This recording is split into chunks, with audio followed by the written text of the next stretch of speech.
My name is Jane Lubchenco, and I'm at the 2011 Peter Benchley Awards in Washington, D.C. Tell us some of the events that led up to winning this award. I was fortunate enough to win the Peter Benchley Award in 2010, the Award for Excellence in Policy. I believe that the award recognized the creation of the National Ocean Policy, which is a remarkable milestone in our nation's history. It recognizes that healthy oceans matter and puts into place a structure to help protect and restore coastal and ocean ecosystems because they're so important to people, to healthy communities, to healthy economies. Okay. Please describe this event and why you think it is important.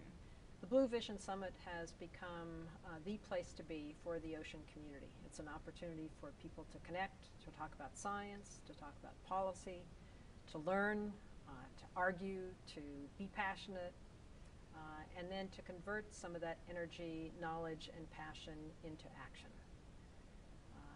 The oceans are in trouble and in need of this passion and energy, and the Blue Vision Summit really provides a focal point for focusing that energy and passion and knowledge. Thank you. What does the ocean mean to you? I see the ocean through the lens of an environmental scientist and a marine biologist.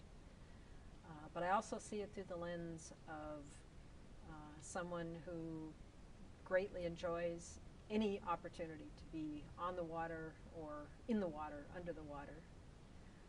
I know how important the oceans are to all of life on Earth.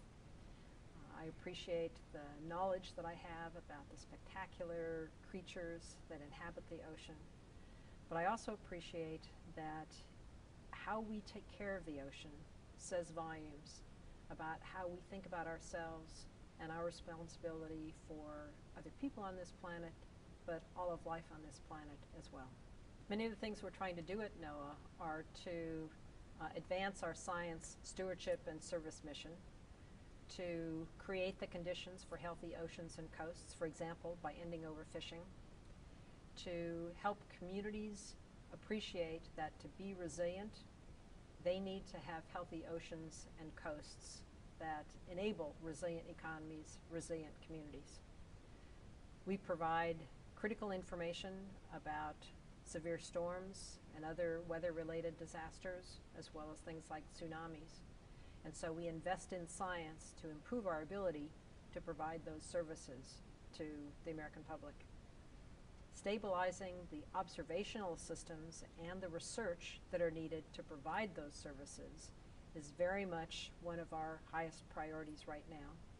To maintain the satellites, the observing systems in the ocean that we need so that we know what's happening and how it's changing, and can use that to both better manage as well as provide warnings and just general information, for example, about the weather forecast.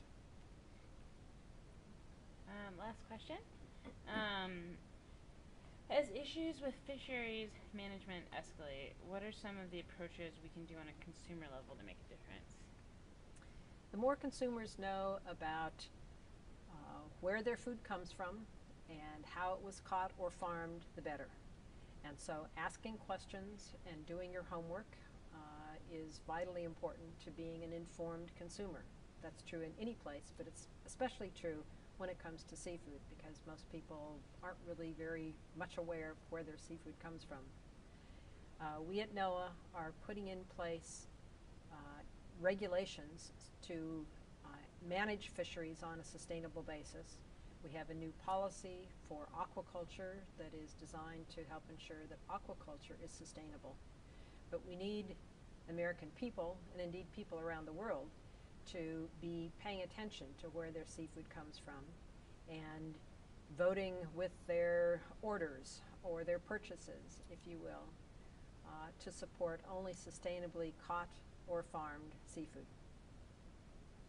Wonderful. Well, I have one more question. Okay.